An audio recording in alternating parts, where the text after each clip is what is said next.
La leyenda familiar dice que allá, por 1935, empezó a escribir su novela El Gringo, un día que llegó su hijo mayor, que estaba en secundaria, con la tarea de escribir un cuento. Vivían en Puebla. José Lobatón tenía un cuaderno que llamaba Cuaderno de Vida, y él se vio en la necesidad de ordenarlo por el requerimiento del hijo. Es interesante esa manera de hacer una novela, porque a tu hijo le encargan una tarea y entonces tú le ayudas en la tarea y te pones y escribes una novela. Eso me parece muy interesante.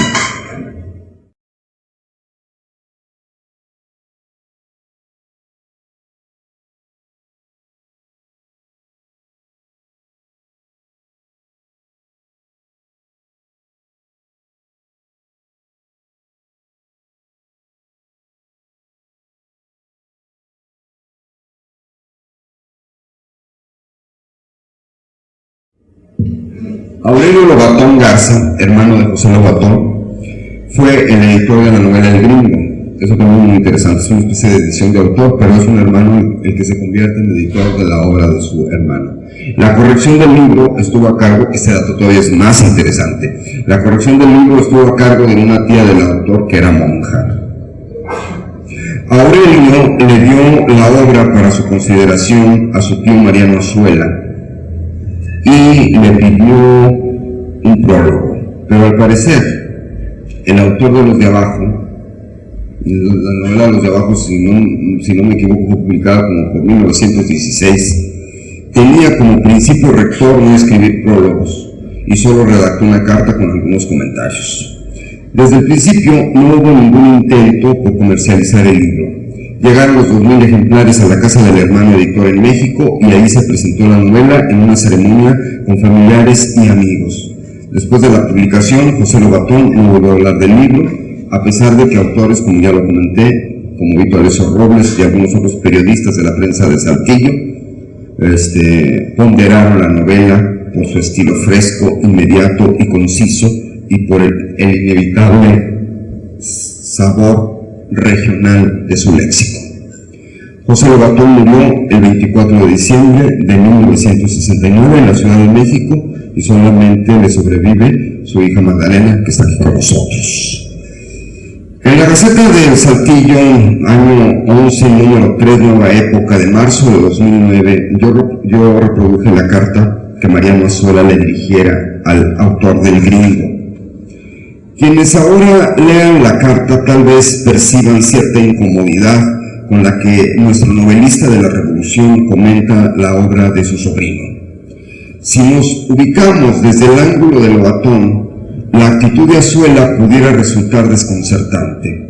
Tan fácil que sería pensar, tengo un tío que es un escritor importante y que podría brindarme todo su apoyo para prologar y ayudarme a publicar mi primera novela. Pues eso parece muy sencillo, pero sin embargo, si vemos el asunto desde el punto de vista de Azuela, pasaremos abruptamente de ser los espectadores del acto circense a ocupar el lugar del domador de tigres. El medio literario mexicano, para las personas que me acompañan, que no son enteradas tal vez con la cuestión literaria, se traduce, no sé, si lo vemos desde el punto de vista literario, la carta de Azuela, pues entonces ya era el medio literario de nuestro país, ya era faccioso, sectario, intrigante, víctima recurrente de modas efímeras, pero en su momento muy ruidosas. Todo lo cual hacía que los escritores que a base de grandes esfuerzos, que se habían hecho de un lugar de respeto dentro del panorama literario nacional, fuesen muy celosos de su oficio y ponderaran siempre la seriedad casi reverencial con la que debía asumirse el fenómeno literario. Es fabuloso el número de gentes que creen que para escribir una novela lo único que hace falta es tener un argumento, una resma de papel y un lápiz, se lee en la carta. Supongo que muchos lectores actuales comparten la decepcionada sorpresa en un momento dado de Lobatón ante la actitud llena de reservas de su célebre tío. Pero por doloroso que sea, hay que admitir que así eran las cosas en el medio literario de la época y así siguen siendo hasta la fecha.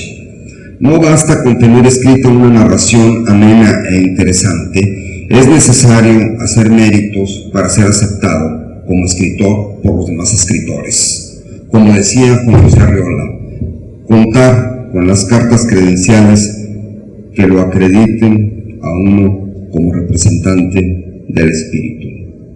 Sabemos que Lobatón era más un hombre de trabajo que un intelectual, y aunque en aquella época no se utilizara el término, resultaba más importante el look que el talento, a pesar de que aquellos egregios personajes, nuestros literatos de aquel entonces, de peñola en mano y gesto meditabundo, no escribieran, a juicio de Azuela, más que pobres mamarrachos. Y créanme, sé de qué habla Azuela, me consta. Si Lobatón fuese entonces un medio del medio literario, hubiera armado, pues yo creo que un gran escándalo en la prensa para promover la novela. En cambio, con esa sencillez de hombre de campo, que siempre me imagino que lo caracterizó, porque la actitud con la novela me parece muy representativa. Me imagino que se encogió de hombros, dejó que su hermano publicara la novela y después se olvidó del asunto. Más que ofrecer una disculpa por no escribir el prólogo de la novela, Azuela establece su postura con respecto al panorama de la novela mexicana en ese tiempo y ubica la obra de Lobatón en la paradoja de que es amena e interesante precisamente porque no es literaria. Y le advierte que a causa de ello sería maltratada, por lo que el autor de Nueva Burguesía, una obra que fue escrita en 1941, llama crítica ratonera. Basta con recordar quiénes eran los críticos que en funciones en aquellos momentos para deducir a qué clase de ratones se refería Azuela. Con todo, Azuela mismo no se resiste a la tentación de calificar la novela de su sobrino y la compara con la astucia de Luis G. Inclán, a quien se le considera también un novelista ranchero, en el buen sentido, porque creo que no hay otro. Hasta ahora había quienes hablaban de la novela, pero entonces, como les digo, sin aportar dato alguno sobre su autor. Voy a leerles a continuación la carta de Mariano Azuela, me parece muy interesante, que junto con los datos que he manejado me fueron proporcionados por Ricardo Lobatón González, que está aquí presente, sobrino de José Lobatón e hijo del hermano editor de El Gringo, a quien le agradezco una vez más haberme concedido una entrevista y proporcionado una fotocopia de la carta original. ¿Por qué El Gringo no era un merengue literario? Carta en la que Mariano Azuela, célebre escritor, novelista de la Revolución, explica a su sobrino José Lobatón por qué no puede prologar la novela El Gringo. México, 19 de julio de 1950. Señor José Lobatón, Puebla, estimado sobrino y fino amigo. Mucho le agradezco el obsequio de su libro El Gringo, admirablemente presentado. Cuando el doctor Lobatón me habló de él hace ya algunos años, pidiéndome que lo hojeara y le diera mi opinión, le ofrecí hacerlo con mucho gusto y decirle lo que sobre él pensara con lealtad y franqueza como él lo quería. Pero pasaron meses y hasta años, y hasta el pasado puso en mis manos su manuscrito.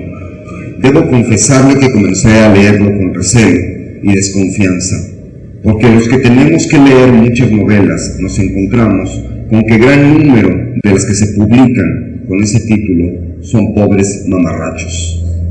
Es fabuloso el número de gentes que creen que para escribir una novela lo único que hace falta es tener un argumento, una resma de papel y un lápiz. Por tanto, me sorprendió leer de una sentada la mitad de su libro sin esfuerzo ni fastidio.